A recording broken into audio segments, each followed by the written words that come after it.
What is going on, everybody, and welcome on Inside the Browns Beat tonight on this Wednesday night, 7 p.m. every week, as we bring you all the best from inside the Browns locker room and more. You're here listening on the OBR or watching on the OBR streaming network, whether you're joining us here on YouTube, on Twitch, or wherever you're catching us, over on X, on Facebook. Welcome in. Jump into the comments all hour long as we talk about the 1-5 Cleveland Browns. And yet another, for the 9,000th time in a row, another loss in Pittsburgh outside of that playoff game, but another loss in Pittsburgh. Plus, we'll look ahead with our special guest, Ashley Bastock from Cleveland.com. She'll join us at 7:30 as we look ahead towards the Miami Dolphins. Joining you tonight, I'm your host, Michael Keefe. Joining me, my co-host over on the other side of the screen here, it's Fred Greetham. And Fred, 1-5. Fred, you and I still haven't gotten a chance. You were gone on the Victory Show. You haven't gotten a chance to do a Victory Browns beat. I'm 0-5, man. I'm the reason they're in the tank. Now, if it was that easy, we would probably make some changes. But if you could get back to Florida, that'd be great. it's just it just gets old, it's not fun. A lot of people think, everybody in the media is just gloom and doom, and there is some element to that, but for the most part we want them to do well. It's more fun when the team wins. And you look at that, people are interested in hearing what you have to say, reading what you have to say, and so forth. But it just seems to be that black cloud that just, when it starts to kind of go away, it kind of comes right back. So you got kind of the toilet bowl this week, 1-5 and 1-5, two teams that are beyond the crossroads. Probably the point where the loser could see their coach be moving on. Who knows? Well, we'll certainly talk about the opinions on that. I think we might wait until Ashley gets here and let her chime in on that too, because that's what's going around. And it'll be interesting to hear what you guys are hearing from inside the building there, especially on the Kevin Stefanski side of things, because they are going to be going up against a Miami team that's absolutely in shambles. But it's also a Miami team that's putting up 24, 27, 28. They're just giving up a ton of points. They can score. The team on the other side can't. So we'll see what the Browns have in store. But again, we'll bring in Ashley Bastock from Cleveland.com a little bit later in the show. We'll have a good time with her talking about the upcoming game, the news of this week, and how the Browns match up with Miami. If we're going to maybe see a victory in the dog pound, you never know. But Fred, let's start with what happened last weekend. You and I will cover we'll eulogize. It's going to feel like eulogizing the season, to be honest. But Cleveland Browns go to Pittsburgh, and in what felt like a pivotal game, and we talked about it, Fred, in a game that felt like, all right, here's your shot to get through the first 6 at 2-4, which everybody said if you get through at 2-4, you might have a chance. Instead, the Cleveland Browns went into Pittsburgh and played, I won't say it was a non-competitive game from the standpoint that defensively kept them in it for a while, and they didn't make things easy or whatever. But in reality, Fred, from the jump, when Pittsburgh kicked that opening field goal to go up 3-0, it just felt like, oh boy. Like, I don't know if the Browns are going to be able to hang after they were down 3-0. Just something we've seen time after time after time, year after year. We know the Cleveland Browns beat the Pittsburgh Steelers in Pittsburgh in 2020 in the playoffs. But the last time before that, Tim Couch was the quarterback for the Browns beating the Steelers in Pittsburgh. And that trend continued in this season's game. Fred, it just, you were kind of hoping they would maybe come out and look a little bit more inspired. And instead they came out and looked anything but. Yeah, it's same old story. I mean, 22 years now in the regular season, they've went to Pittsburgh and lost. Biggest difference the last couple of years, they haven't had it as the season-ending game. I was over there so many times. We'd go over and see them lose the season ender, and then immediately after fire the coach or the coach and the general manager. So that hasn't happened the last few years, which I guess is a positive. But it's I know analytics and I know the odds on deferring when you win the toss, but sometimes I think the Browns would be better if they lost the toss, because Kevin Stefanski always defers and they find themselves down 3-0 or 7-0 almost every game, and then they're playing catch up. And this team isn't built, at least right now, to play from behind. And that's what happened the other day. Opening kickoff, Steelers go down, get a field goal. The defense held the Steelers to 3 field goals, 9 points in the first half. And, they kept them hanging around. I really think the turning point was the special teams again. I mean, Cameron Thomas runs in punter, whether he's blocked into him or whatever. Don't even get near it, because you got to stop. The defense got to made him punt. That's a good thing. And you're not going to block the punt. So why even get close and take a chance? And then what do? You get the flag, they get the first down. That continued their drive, 79 yards. That was the first touchdown of the game. And as we've seen so many times, that's all it takes to jumpstart an offense. and they got another touchdown later, and it just, it's one thing or the other. It had been turnovers. Then against the Vikings, it was 10 penalties. Last week they had no turnovers again, cut down the penalties, but the penalties were game changing. That punt I just talked about.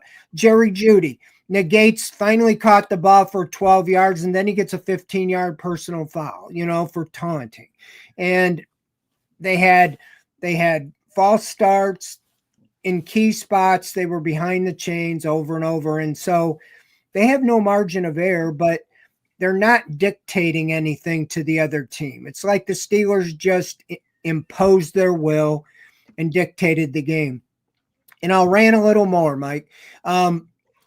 The last 2 weeks, we've seen them play Carson Wentz and Aaron Rodgers, two quarterbacks that evidently the Browns didn't think were good enough to play, because I don't think they even talked to either of them, and they decided to get Joe Flacco. Okay, with that being said, the Browns got no sacks in the last 2 weeks with two very elderly quarterbacks in football terms. And how can those guys figure out how to get rid of the ball in a couple seconds? And the Browns quarterbacks, whether it's Joe Flacco or last week Dylan Gabriel, just getting the tar beaten out of them. You said he threw 52 times. He did. But he tried to pass 58 times. He was sacked 6 times. He was knocked down 16 other times.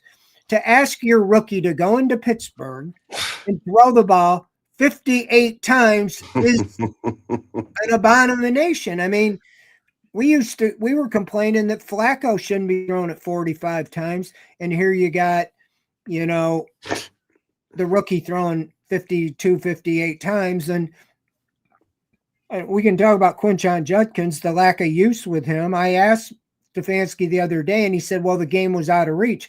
Well, I'm not going to argue with him on a Zoom call, but my goodness, it was 9-3 when you basically abandoned the running game. It was, he had 6 carries and it was 9-3, and we've seen enough of Judkins to see 1 yard, 1 yard, 2 yards, 40 yards when he breaks a tackle. So you just got to keep, that could break the will of a Steeler defense that was clearly their mission was to stop Judkins, and they accomplished it.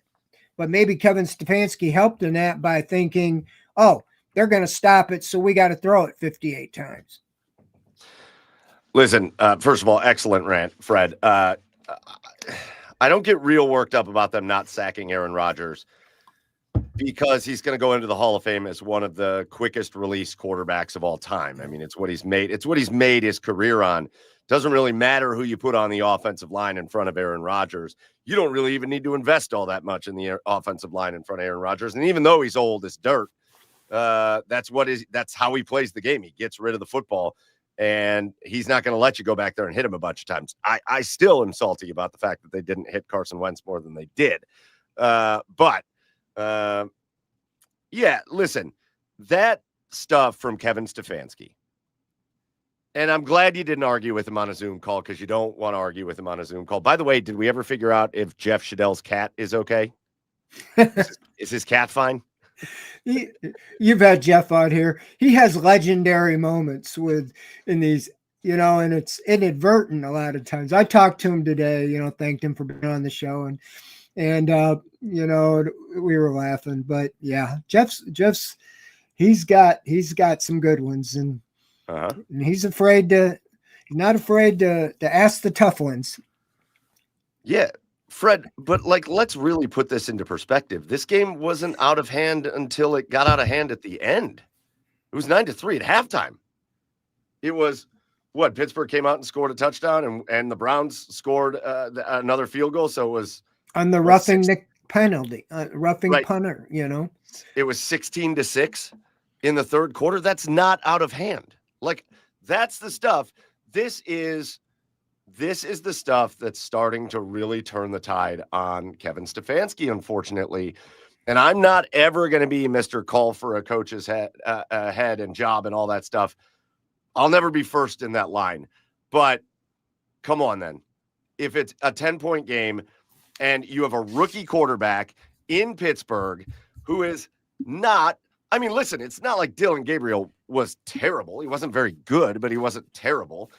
If you're just going to abandon the run with a rookie quarterback in Pittsburgh, when you can feel the way that game is going, that's serious question mark stuff, right? It's to have your kid drop back, like you said, 58 times in that game to throw the ball is, it's that's inexcusable when you finally, after the last couple of years where they really haven't had a run game, where they really have struggled for a run game, you finally have this kid that is coming out and giving you a little life out of the backfield, and you throw the ball 52 times, you get sacked 6. I think that's borderline egregious stuff there.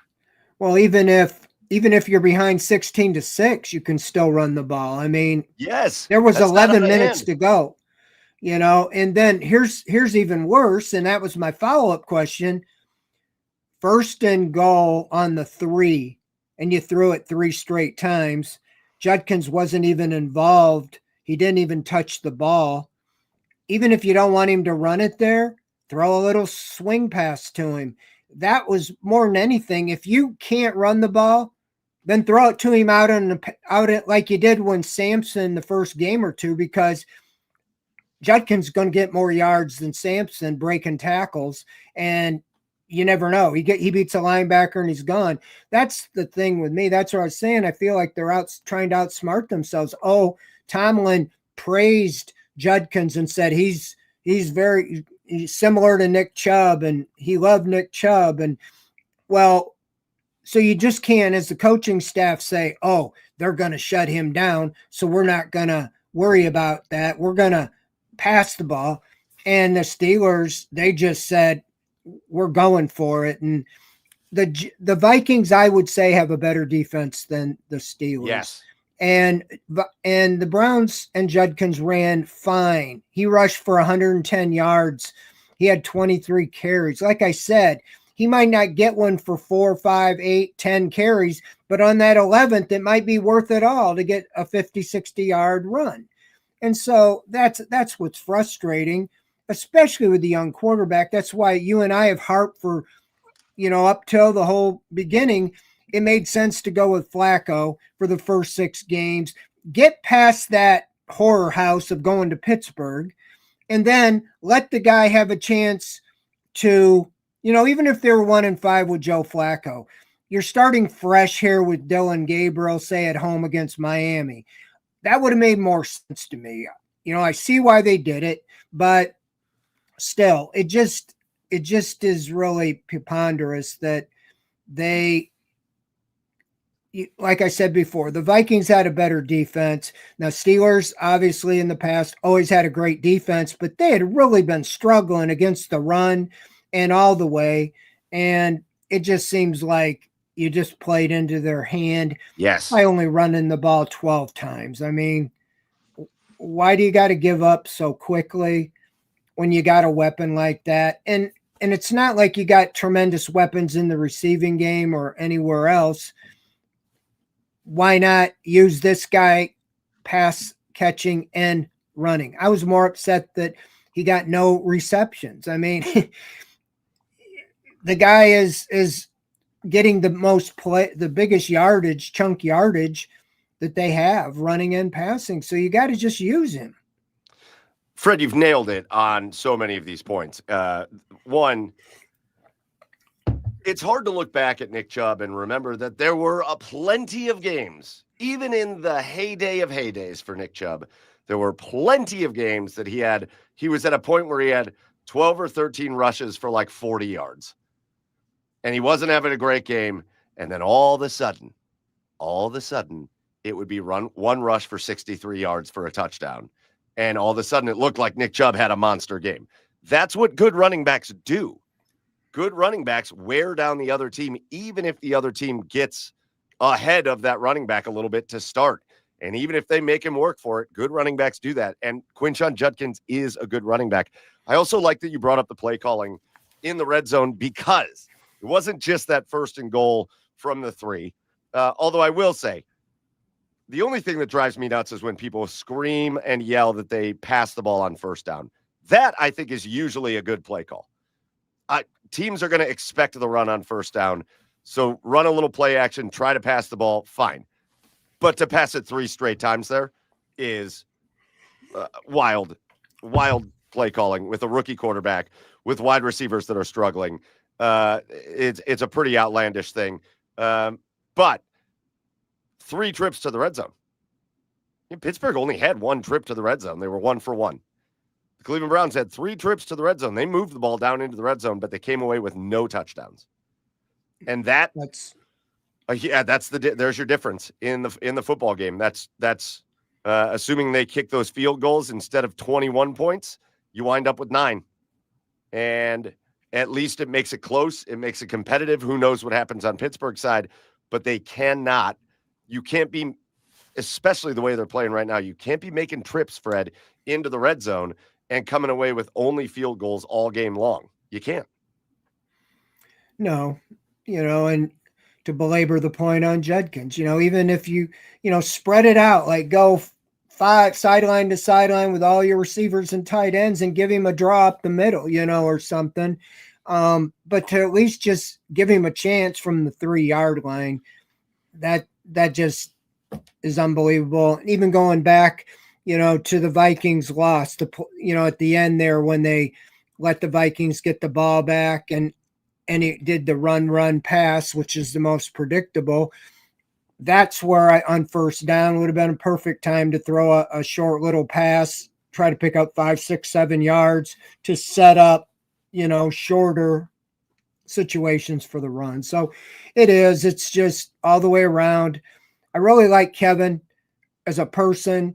I've kind of defended him since he's been here, but I'm just not seeing, what gets me is I've heard this forever is we got to do better. We got to get it fixed, as well as the fans. And the last I knew, the guy who's talking is the guy who's in charge of doing better and getting it fixed. That's what I'm just not seeing any. Okay, this is a clear fix because they weren't doing this, but then they come out and do the same stuff. And then it's like, well, we got to do better. And next week it's the exact same thing, and it wears thin, especially when you're 1-5. It also just feels counterproductive the way that they played in this game. Because even if you're not running the ball overly effectively, and Pittsburgh ran the ball 11 times more than the Cleveland Browns did, and they had less yards per carry. They were not running the ball effectively either, but they kept running the ball. Even if you're not running the ball overly effectively, if the other team feels like you're going to keep running the ball, it's going to make the job for the quarterback easier. This feels like football 101. This feels like something you learned in high school. It feels like you have to play complementary football, not just offense, defense, but offense, run game, pass game, to keep the defense from being able to sit on anything really. And when you go away from it the way they did so quickly, and when you are just, when Pittsburgh sees you're in the third quarter or whatever, or the second quarter, I don't even know when he hit his benchmarks, but when Pittsburgh sits back and they've seen Dylan Gabriel relatively early in the game has thrown 36 passes, they know what's coming. And they know what the Browns are going to try to do. And in a close game, because again, even when it was a 10-point game in the third quarter, that's still a close game. You made everything harder on your rookie quarterback because Pittsburgh knew what was coming. You everything was just counterproductive to what you thought you could do to free things up for your offense and your rookie quarterback. And that's it. Just goes back to your point. I think I've just over talked your point, Fred, to be honest with you. But it just works me up because this is basic. It's simple. And you would think with a rookie quarterback, and then you'll hear like, well, we have faith in Dylan. It's not about whether or not you have faith in Dylan. It's about the fact that he's a rookie quarterback with crappy wide receivers. You have an offensive line that's struggling to block in the pass game. So stick with the run and see if maybe you can't break something because it's your best option. And to go away from it, it shows a lack of understanding that's a little bit disappointing from a coaching staff that you think would have that kind of understanding. Yeah, absolutely. Your longest run was a 12-yard run by Ford, and he only got one other carry. So it's like, oh, maybe he had a little something, but they didn't really use him. But yeah, and you talk about the wide receivers. That's been a mantra. They drop passes when they're really needed. I mean, Judy had I don't know if they'd have made the first down. It was like 3rd and 19, but it was at least a 15, 16-yard pickup, and he drops the ball. And probably the worst of the game was Harold Fannin. I mean, he's been so good, but again, that time Gabriel dropped it right in there along the sideline. That was a huge play that killed that drive. And who knows if these guys could just make a play, but like we've said over and over, they just don't make the plays when the game's on the line, whatever it might be. It's all over the place. It could be the defense not making a stop or a play to win the game. It could be the receivers. It could be any of a number. Special teams has been almost every game you can point to some flaw that really hurt them, but it's just frustrating because the woulda, coulda, shoulda game. If you played the schedule game, you could easily say you could be 3-3, at worst 2-4, and you're right in the middle of things, maybe hitting the lighter part of your schedule where you really have a legitimate chance to win a few games here. But as I wrote this week, at 1-5, historically, it's a 1% chance to even make the playoffs. The last team to do it was the Commanders in 2020 when they were the Washington football team, and they made it when they were 7-9. That was because the NFC East was so bad that year. Somebody had to win the division, and they won it with 7-9. So I don't know if, you're going to have to go on a pretty good winning streak to get back in it, but it's going to be interesting. You got 2 games till the bye. Both teams are struggling here, and there's rumors about both coaches. This could be the winner take all, at least for survival. But if the Browns split and go 1-1 or go to the bye 2-6, I don't know if that's good enough to keep the job. I don't know if 0-2 costs them the job for sure. I think it's important how they're playing, because we clearly are not seeing any improvement on the offense. And just like I pointed out last year, the defense, those first 7 games when Deshaun Watson was a quarterback and he played historically bad, played well enough to win 5 out of 7 games. Oh, yeah. And they just fell apart and gave up, I think, when they knew it was over at 1-6. And you can see that happening again. We can say they're professionals, but you see Myles Garrett whining, different guys about same old stuff every week. And humanly, you can't complain, or you can't really blame them. Right. So I don't know. I don't know what could happen. I think anything can happen here in the next 2 weeks. Is there, again, being around the team, Fred, and talking to people in the building and all that, is there any kind of feeling change?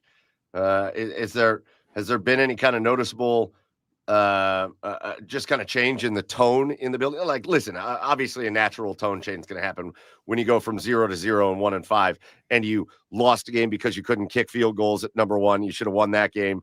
And then you lost a game in Minnesota that you absolutely, or in London, I guess, that you absolutely should have won.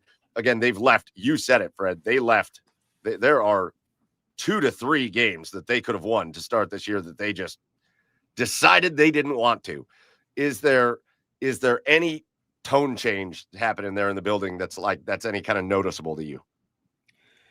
Well, the only ones that look like say anything are guys of the stature of a Myles Garrett. There's not too many that will speak out. And his was just, again, frustrating. Same type of tone we heard last year in the middle of the season when they kept losing.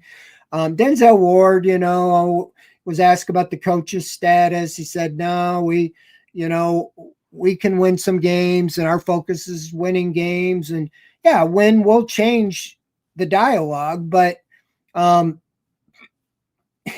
talk is cheap. You got to do it on the field. And that's kind of the main point. In the building, at least from the Browns organization, you don't get a whole lot of comments. The locker room is getting very lean. It used to be everybody was in the locker room, but when teams are losing, the only ones that come in are the designated speakers. And like I was saying, it used to be nobody was designated. Just everybody was in there and you were supposed to go around and talk to whoever you want. Now the team picks somebody, and every Wednesday it's Denzel Ward, the quarterback. Now it's Dylan Gabriel and Jerry Jeudy. You're not getting much out of them. I mean, Dylan Gabriel, what's he going to say? And Jerry Judy's kind of like, sheepishly, I got to catch. He doesn't come out and say, but he doesn't have a lot to stand on. He's not really helping. Denzel Ward's always positive. And, so yeah, I think that a win or two would really obviously go a long way.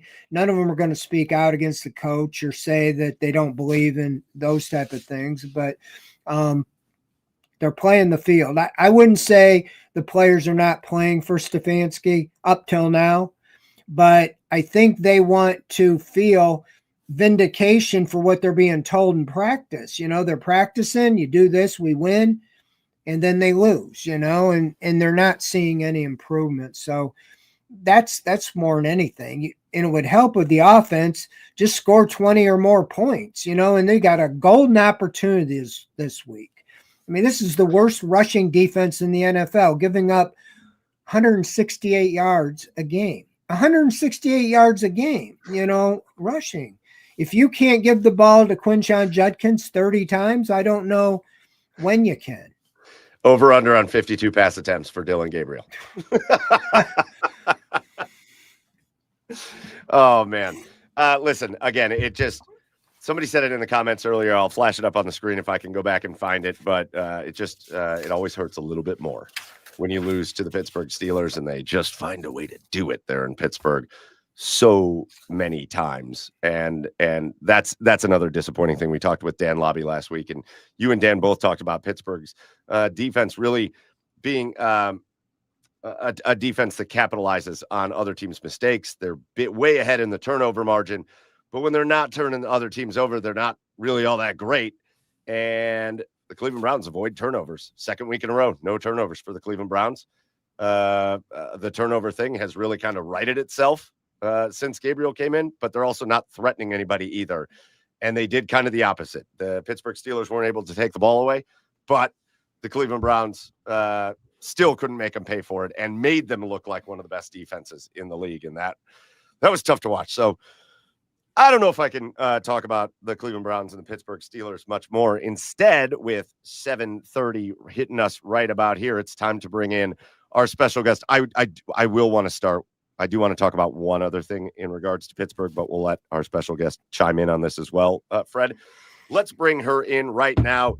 Another guest from Cleveland.com joining us here on Inside the Browns Beat. Let's bring her in now. It's Ashley Bastock. Ashley, welcome Inside the Browns Beat. Thank you guys for having me. You can round out the Cleveland.comers. I think I'm the last one so far, right? Last but not least. Last but not least. You got all the good stuff from Dan and MK before me. It's all good. We appreciate you. We thought it'd be better this way than all three at the same time. I agree. All the time.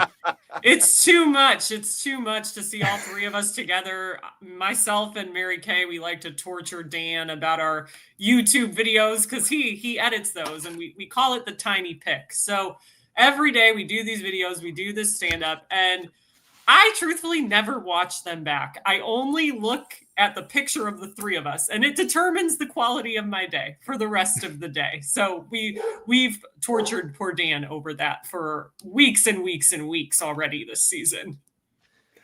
Ashley, real quick, our first question for you in the comments, just because people really want to improve the Cleveland Browns here. So Mick in the comments wants to know, can you catch a football? It's actually a great question.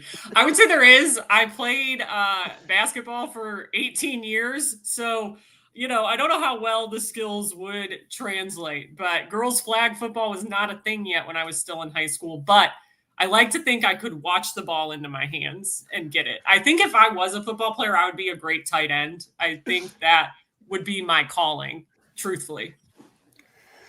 Well, Ashley, we appreciate you coming on. We like to take a few minutes and let our viewers just get to know you a little bit as people. You know, a lot of us, we get on these shows and we just talk Browns, and then we go out. And so we like to give a little background. You alluded to it. She's from over my neck of the woods. She played basketball at Amherst School. Yes. And a comment. Now Mike's play-by-play voice for WEOL. And so he does high school football and so forth. But she went to Amherst, then went to John Carroll. So she played basketball at a pretty high level, won a lot of awards like what I can't even pronounce, like summa cum laude, I think, for her academics and all that. There you go. But share with us your journey, to Cleveland.com, Plain Dealer. I know that I met you when you were covering the Cavs, just kind of getting going. Yeah, I mean, it was definitely a journey to get here, but I graduated John Carroll in 2015, and I actually worked in news for about 2 years and really missed doing sports. Like, covering news to me was just a totally different kind of grind that was unsustainable. So missed doing sports, came back here, was freelancing, was doing Cavs, was helping Tom Withers, who was then with AP, doing then Indians coverage at the time. From there, worked for the Toledo Blade and ironically covered the University of Michigan football and basketball for a couple of years. So it's been funny. I've had players I covered there come through the Browns locker room in the last couple of years, especially. But that experience taught me a lot. It was my first time on a beat, and Jim Harbaugh is a personality for better and worse, unlike any other one in sports, I think. So there's no real comp for Jim Harbaugh. Even John Harbaugh is nothing like Jim Harbaugh. It's just fascinating. So from there, left, got a job at the Akron Beacon Journal, covered some good old prep sports in Summit County, helped with Cavs, helped with Guardians, and landed at Cleveland.com in 2021. So being from Cleveland, I'm covering the Browns in Cleveland, to me is like a dream come true, right? It's if you're from here, I think it is such a critical attribute to have in our jobs because there's obviously so much history with this team. Like Cleveland and Browns fans are just a very specific entity and place to me. So I really do think just being from here and appreciating, like, especially all the heartbreak and knowing how great the fans are helps me do my job every day, even in years like this one where they're 1-5 and it's a slog every single day practically right now. You got to give a little love. Got to give a little love to Amherst out there, though. Hot dog heaven. Hot dog heaven, but also, and I want to throw this out there, and I know no free ads, but this place is awesome, so I'm going to give them a little bit of love. I would put Ziggy's up against any sports bar in all of Cleveland. Mike, you're speaking my language. Yes. Oh my God, Ziggy's is my place. High school basketball games, that's always where we would go after. Yes. But I agree, it's a fantastic sports bar. It's like some of the best food in Lorain County. I am still a regular patron over at Ziggy's. Yeah, I love it. All right, Fred, I know you are going to have some topics, but I want to hit on one thing before Fred goes into all the news of the week and looking ahead to Miami. And I want to hear both of your thoughts on this because we saved one little special nugget from the Pittsburgh Steelers game for you, Ashley, and for you, Fred. Fred, you and I talked about it a little bit before we came on the air. It was pretty interesting to hear the head coach of the Pittsburgh Steelers in a press conference, actually call out Andrew Berry and the Cleveland Browns for the trade of Joe Flacco to a division rival in Cincinnati. And you can tell that bugged Mike Tomlin, which I secretly just love a lot inside. But I don't know your thoughts. You both have covered Cleveland sports for a while. Fred, you've covered the Browns forever. It's not very often you hear another coach come out and criticize another team and their general manager and a move that they make. What was your thought? What was your thought when you heard Mike Tomlin talking? Yeah, I think with me, first of all, it was exactly what you said, Mike. Like, I thought, oh, this is a guy who is mad because he has to come in on a short week now and thought he was going to have just Jake Browning out there. And, the scouting people had probably done all the work or most of the work. And suddenly it's Joe Flacco. And look, Joe Flacco obviously struggled here to start the year, but you pair Joe Flacco with Jamar Chase, T. Higgins, like that pass catching core, and the chances of him beating you are slightly higher than they were when it was Browning. So that was really my first thought. I mean, I agree it is so rare for a head coach to criticize by name a GM like that. But I really do think it just came down to Mike Tomlin being absolutely livid over this fact that their prep for the Bengals 3 days after he gave that interview probably had been totally upended by that point. Yeah, I kind of, I think a lot of us thought that, and I wrote it, that you just don't do that. Well, first of all, you don't do that. It's kind of an unwritten rule, because I don't know if Andrew Berry would ever hire Mike Tomlin, if he was ever in a position, needed a job or something. If you're kind of shooting down the employee or employer. But as far as within the division, I know a 5th round pick you got out of it. It just seems like, wow, is it worth it to help out a bailing out a franchise that is like in your division that you're going to compete with? I mean, it just was very strange, very odd to see them do that anyway. I mean, if you're going to trade him to the NFC or something like that. He wasn't going to play anymore, but evidently they felt that was the only option they had, and they wanted to jump on it immediately. Well, it does feel like when you heard the comments from Kevin Stefanski about how they were kind of surprised that they got the phone call from the Cincinnati Bengals offering a 5th round pick. There was an element of surprise in the building. Listen, Fred, you talk about bailing out the Bengals, and maybe it does help them this year, and maybe it doesn't. Yet to be seen. But we're talking about a guy that is so limited on what he has left. It's not like they've bailed out the Bengals for the next 4 years. They maybe helped them a little bit for this year, and that's a maybe at best. And you got a 5th round pick for a guy that's never going to see the field ever again. And you are 1-5. Like, I don't know. It just, what do you want the Browns to do? Somebody called and offered for that. What are they supposed to be like? Oh, sorry, we're not gonna actively try to do something that we think might improve our team for the future because of unwritten rules, and we're 1-5. No, I don't know. This feels like it feels very salty. Things feel very salty in Pittsburgh, and I loved it. And I wish we could have made them even more salty last week, but we didn't. What do you think about the quarterback situation? I mean, going forward, Ashley, how long do you think they're going to play Dylan? We all know the chance for 12 are going to be ever, it could be as soon as Sunday by halftime. And it's not been fair to Gabriel the way they've done it all along, but I'm just, you got 2 rookie quarterbacks now and a team that is pretty much going nowhere.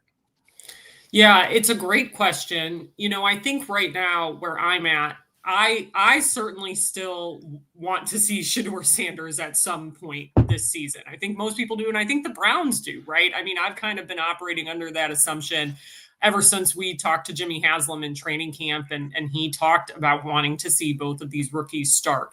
I do think right now with Dylan, you do want him to string some games together. So barring injury, I think you got to ride this out for the immediate time being. You think about they have the Dolphins this week, then they go to New England. That's going to be a tough game against Mike Vrabel. You have your bye. You can regroup a little bit and then go out and play the Jets. But I think for me, I would hope that still by then it's Dylan Gabriel, just because by that point we're talking like 5 starts or whatever that he will have strung together. And I think you can get a fuller picture. I don't think you want to pivot to Shedeur too quickly right now, especially if you don't think it's going to be in the best interest for either player's development. But for me, I would want to see Shedeur Sanders sometime after that bye week, and certainly still this year. And rewatching some of that Steelers game, I don't know how much of what Dylan struggled with Shador would struggle with. And I thought there were some throws by Dylan that were just off. I mean, I'm sure you guys have seen it. I've seen plenty of cut-ups and negative highlight reels on TikTok and Twitter.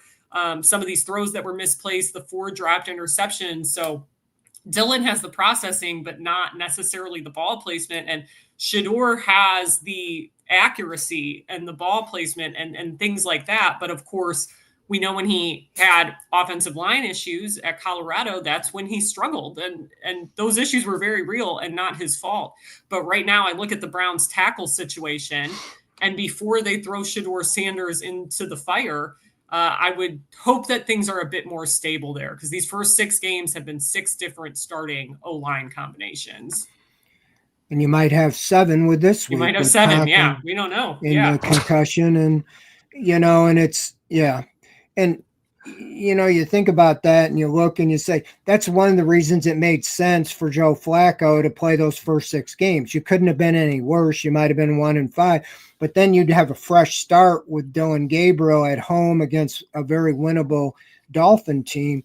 But they decided to move up the learning curve a couple weeks. And so it will be very interesting to see how he handles this. But I agree, you can't judge him on his first 2 starts when you start him overseas against a very good defense, and then you throw him into the house of horrors in Pittsburgh where nobody wins in the last quarter of a century. So it will be interesting, but I will tell you that if they don't protect him and he gets knocked down 16 times and sacked 6 times, one of these he's not going to get up, and then it's going to be the same old story, having to throw the next guy out there before he's ready. And so what do you think about the coaching area? Do you think Kevin's on the hot seat playing for his job this week or next week or these 2 games before the bye, or what's your take on this?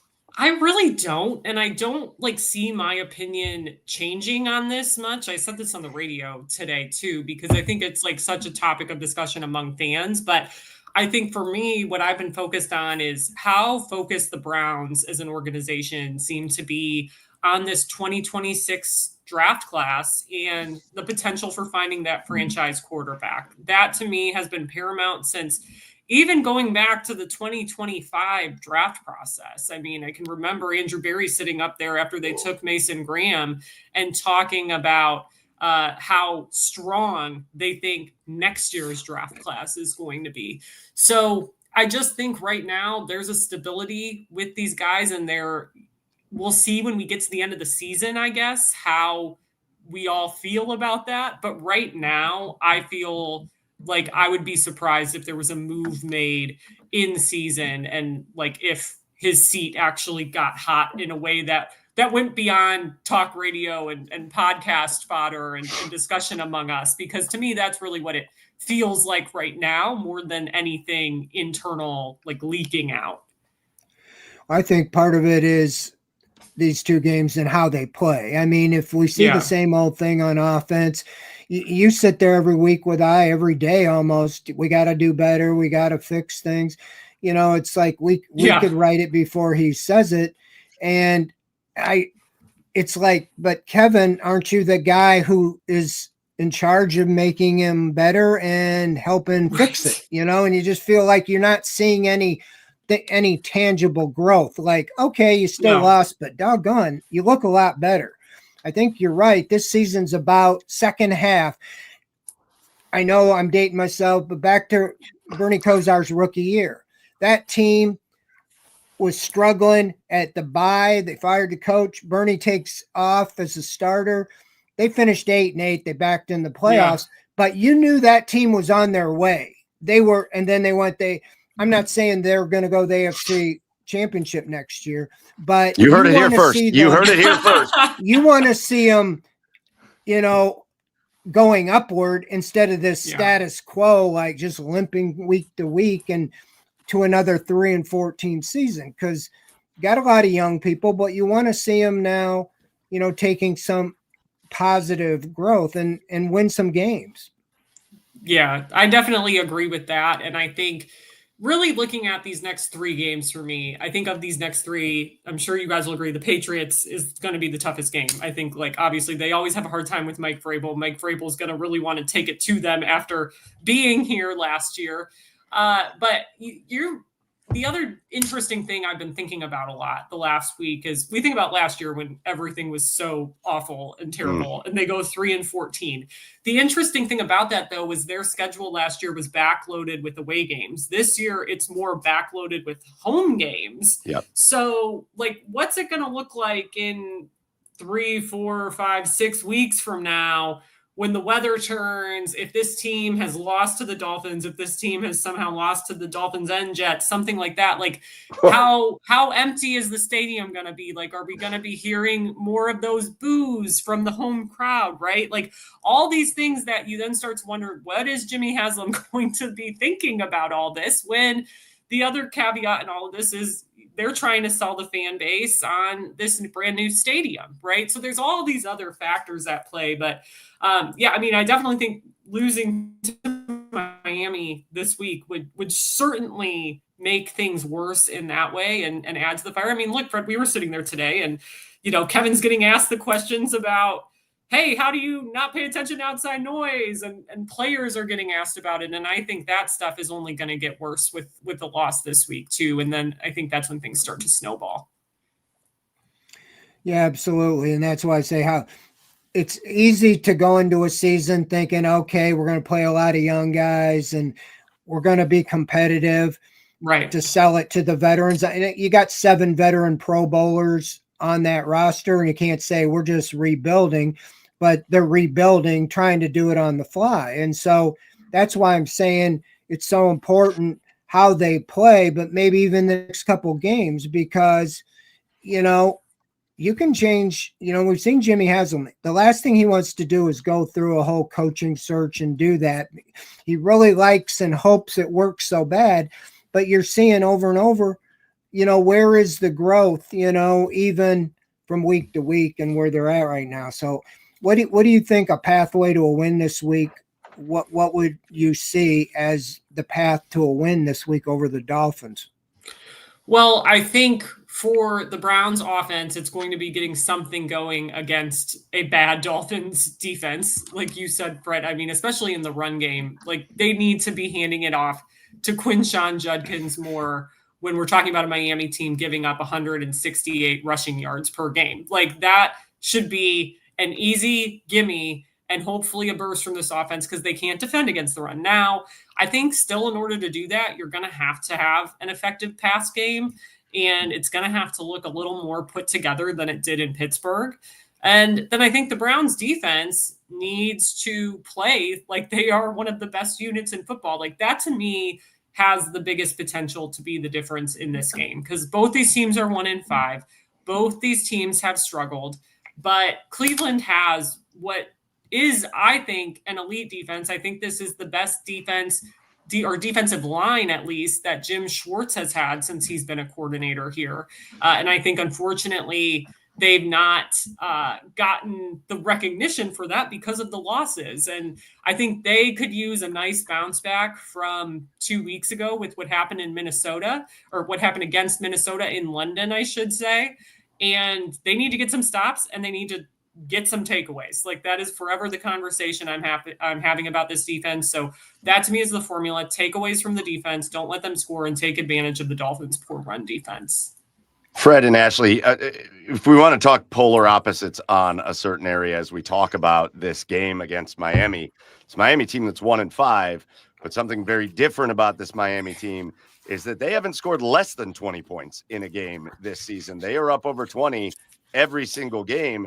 And we're talking about some not great opponents, but we're talking about some good ones too that they've still managed to put points up against. So you're going out there against Devon Achane, who is really good. And Tua can still sling the ball around, and they still have Jalen Waddle, even if they don't have Tyreek Hill. And this resurgent Darren Waller situation going on down there. And this is a team that can score points. This is a team offensively that is not a 1-5. If the Cleveland Browns defense is not a 1-5 defense, the Miami Dolphins offense, even without Tyreek Hill, is not a 1-5 offense. And that is, it's got to be the biggest area of concern, because even against a good Browns defense, this is a team that pretty consistently is out there putting up 20 points. How do the Browns compete with it? Yeah, I mean, again, I think really it's going to come down to that defense creating takeaways. Like right now, to me, it's unfortunate to say, but this offense is so stagnant and they need all the help they can get. So their formula to winning is kind of like what we saw in the Packers game, except I would take it a step further. And I think you need a defensive touchdown. I mean, in the Packers game, they had a takeaway that set them up very nicely because Grant Delpit got them into the red zone with his pick. But I do think that, to me, that is what needs to happen, and how they take advantage. And they're basically trying to win in opposite ways. So that's like why I say that the Browns are trying to limit teams and trying to win football games 20-17. The Dolphins and Mike McDaniels are playing Madden and just trying to outscore everybody the best that they can. And obviously it hasn't worked. So it's kind of these warring philosophies, right? But I think the Browns have to be who they are, and you're not going to be able to score, I think, at that level, because you haven't scored more than 20 points since the Broncos game on December 2nd last year. We're now in like an 11-game stretch of not hitting 20, which is absolutely bonkers. Yeah, I think you're exactly right, Ashley, as far as their margin for error is so, it was turnovers. They eliminated that the last two games, but the Vikings game, the penalties killed them. Last week, they cut down the penalties, but they had some key ones. But the special teams ran into the punter, gave a first down, which ignited, the Steelers to go get a touchdown, their first of the game, and that was it, And so the Browns have to figure out what they do best. And I've said it since day one. He's been out there. Quinshon Judkins is the best weapon they have on offense. Get him the ball, if not running, throwing him passes out of the backfield. Last week, it was not only did he only get 12 touches, they didn't even throw it to him. They threw one target, but he didn't catch a pass. Have him out in space, because your receivers aren't coming through. You got some tight end production, but your lines haven't problem. Just get him the ball. And when you got a defense giving up 168 yards, give him the ball 30 times. You heard me ask Kevin the other day, and his answer, well, the game was out of what? No, it wasn't. It was 9-3 at halftime, and he had 6 carries, So you gotta use your best weapon, but you got to take care of the ball. The defense has played well enough. Statistically, it's very similar to 2 years ago when they were ranked number 1. You look at all the statistics, they're now 3rd, which is still great. But what I don't like is the points allowed. They're giving up over 24 points a game. I mean, you got to get that under 20, especially when you got an offense that's challenged. They can't score 20. Got to get it under 10, Fred. Yeah, that's true. That might be the formula to win. Yeah, so listen, the Dolphins coming in, I think you guys hit a fascinating thing, because if this Browns offense comes out in this game, and Ashley, you talked about it, it's very tiring as a Browns fan, as somebody that talks about the Browns like we do, as somebody for you guys that you guys report on the Browns extensively the way that you do. But if they come out and do that against Miami, if it's 13-3 at halftime, it's going to be loud in that stadium, and they're going to deserve it. And at some point there has to be some sort of philosophy change here of, yes, we want to control the game. Yes, we want to, keep our defense on the sideline. So pick up some first downs and kind of methodically move the ball. And that's kind of what it feels like they're trying to do. But there has to be. Kevin Stefanski now, for the better part of 2 years, has talked over and over and over again about looking for explosiveness out of his offense. You've got a bit of it with Quinshon Judkins, and he didn't even give that a shot last week. But at some point, this is going to be the judgment. And I'm kind of with you, Ashley. I'm not sure we're going to see a coach get fired in Cleveland, at least now. If Miami loses, you probably are going to see a coach get fired. But I'm not sure you're going to see it in Cleveland. But at the same time, and Fred, you hit it too. You're talking about trying to find explosiveness. It's your job to do it. They have to find explosiveness against this Miami Dolphins defense because everybody else can. Yeah, I mean, truly every other team they've played has been able to do this and has been able to take advantage of them on the ground. And truly, I mean, right now, Quinshon Judkins is like the one positive for me on this offense. Like, he's been such a pleasant surprise to watch, largely because when you have a rookie who misses, I think, any time in training camp, but to miss all of training camp and actually miss the first game of the season and come in and be as productive as he is so impressive and shows you kind of, I think, why they valued him so high to take him in the 30s in the draft, and the kind of work that he can do in a game for you, and that his ceiling is probably still pretty good for this team. So he's like the one constant positive for me, and you have to find a way to get him the ball when nothing else is working. And like, I think to me, that's the most maddening thing about this offense is watching it. And especially the Steelers just have a way of doing this to the Browns, especially when they play in Pittsburgh, and especially to these Kevin Stefanski offenses, is like they start to look so predictable and like there's no innovation, and you're not seeing these crazy creative things that like Kevin O'Connell is dialing up for Carson Wentz a week before. Right now, like the flip side of that is, well, it certainly helps when Carson Wentz has Jordan Addison and Justin Jefferson to throw the football to.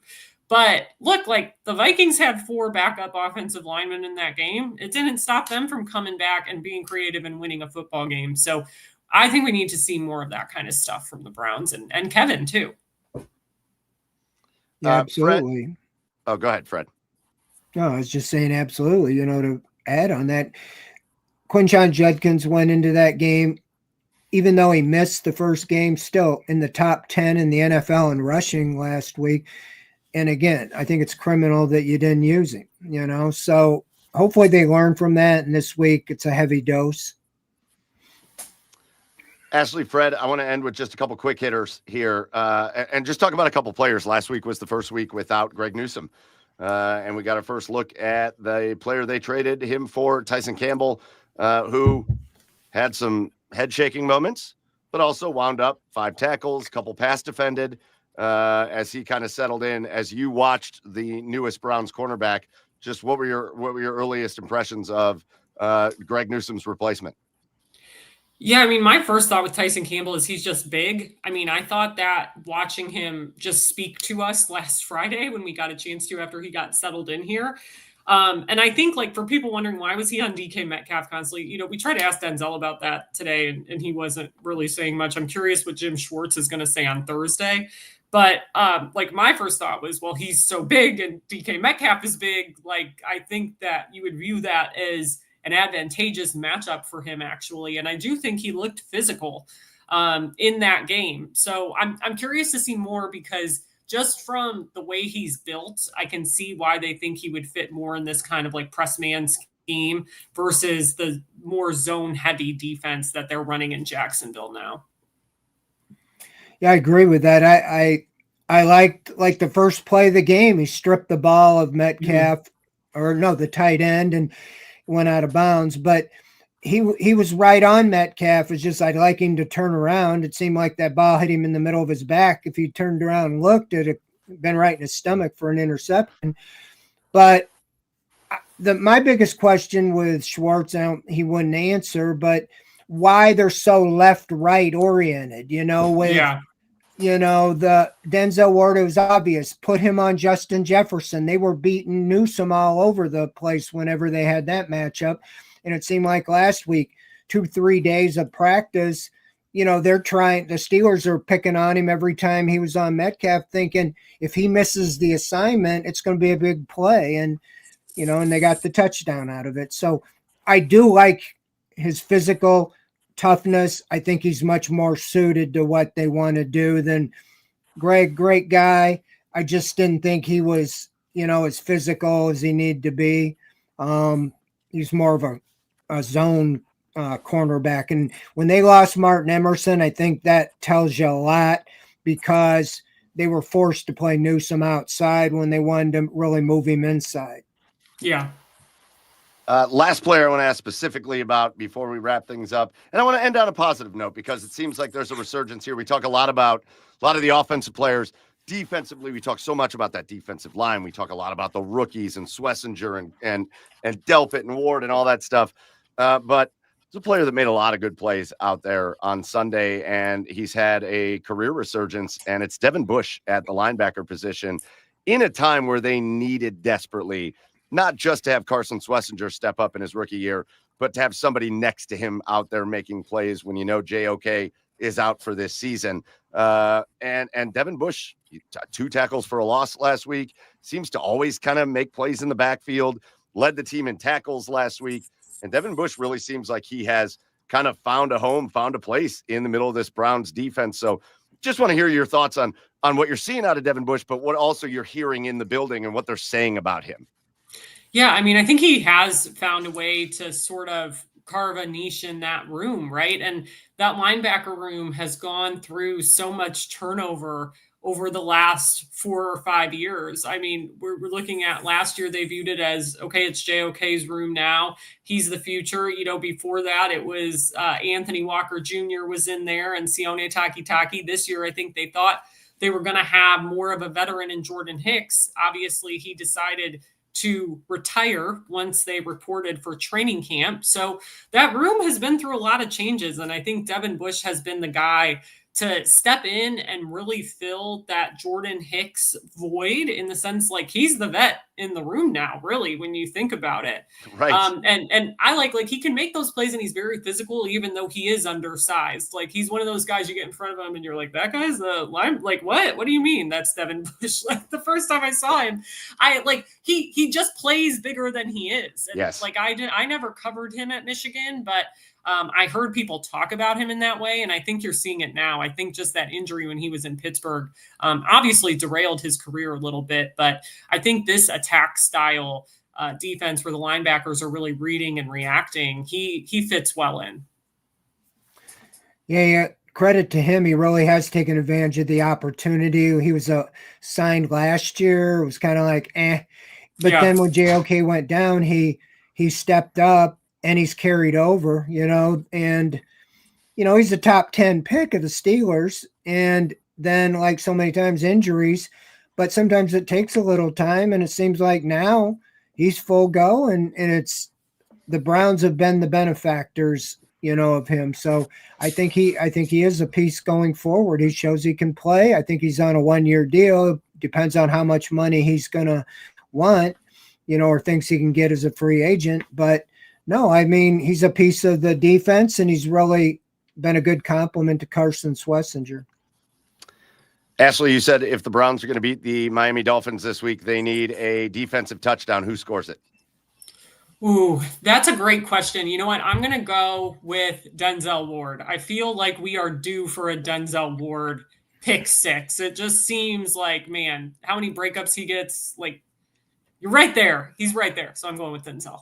Going with Denzel. At Cleveland.com, beat reporter, Amherst Comets basketball icon and legend, John Carroll, basketball legend, Ashley Bastock. It's been so fun having you on. We appreciate you coming and joining us tonight, talking all things Browns and a little bit other stuff as well. And we appreciate all your coverage, everything you do over there at Cleveland.com.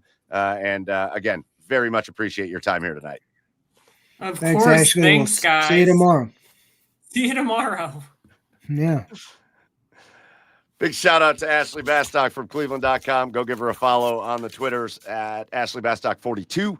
And again, really cool. And you guys, it was cool in the comments. You guys all called it out, just having a local girl covering the Browns. And we're lucky to have some of that here in Cleveland and multiple of them. So shout out to Ashley for coming on and joining us here on Inside the Browns Beat. All right, Fred. Well, that's enough misery. That's enough misery for this one. Hopefully, you and I, for the first time next week, hopefully we get to talk about a Cleveland Browns victory. You and I haven't had a chance to do it yet, so hopefully we get that chance. Fred, go ahead and tell us who's our guest for next week. Well, next week we're going to go to a local radio guy who's former TV radio, but he goes by Bloom Daddy. His name's Dave Bloomquist from WTAM. I've been working with WTAM radio here in Cleveland for about 11 years, and he took over when Mike Trevisano tragically passed away. I had been with the Triv show and kind of seamlessly, fit right in with Bloom Daddy. So, he owes me because I'm on there all the time. He's had me on 3 times this week. And so next week, Bloom Daddy's coming on and he's a firecracker. We're going to have a good time. He's a talk show guy. So he's going to have he had me on today talking about the worst thing was giving up Baker Mayfield or trading for Deshaun Watson. We had quite a topic. So anyway, next week, that should be a good one.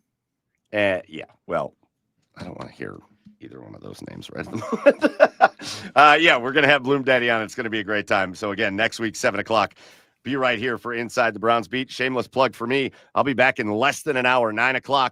Got a great show tonight on Garage Beer. So make sure you go grab a beer, go to the bathroom, get a snack, whatever you got to do, but get right back here at 9:00 on the OBR streaming network for Garage Beers. It's the Garage Beers Cleveland Cavaliers season preview as they tip things off, I should say, 1 week from tonight. And we've got the Cavs radio play-by-play guy and just a really good friend of ours for a long time, Tim Alcorn, is going to join us to talk about the Cavs. Plus, we'll talk more about the Browns for a reason that we will, I guess, figure out when we get there.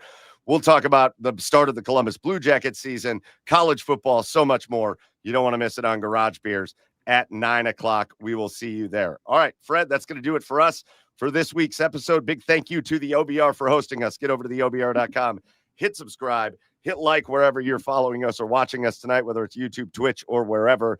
And again, remember, the OBR is Cleveland's oldest and largest Browns coverage site.